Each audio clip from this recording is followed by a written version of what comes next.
দেন আল্লাহ, এমন কোন জুলুম নাই, গুনাহ নাই আমি করি নাই, সগীরা কবিরা, জেনে না জেনে, ইচ্ছায় অনিচ্ছায়, শিরকি বেদাতি সব গুনাহ করেছি।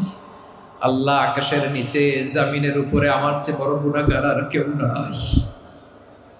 চোখের পানি ছেড়ে আল্লাহরে বলেন, আল্লাহ, আমি ছাড়া তোমার গোলামের অভাব নাই, তুমি ছাড়া আমার দ্বিতীয় কোনো রব নাই, তুমি ছাড়া তো কেউ আমার গুনাহ ক্ষমা করার নাই, তুমি আমার রব, তুমি আমার সব। বলতে পারবেন? এই তাকরীর আমার পটুয়াখালীর ভাইয়া, এই স্বীকৃতিটা দেখতে আল্লাহ বড্ড ভালোবাসে, কারণ আমরা সবাই গুনাহগার। আমরা সবাই কি? বিশ্বনবী বলেন, কুল্লুকুম খাত্তাউন, বানি আদম, তোমরা সবাই পাপী। সবাই কি? সবাই পাপী। আমরা সবাই পাপী। আপন পাপের বাটখারা দিয়ে অন্যের পাপ মাপি।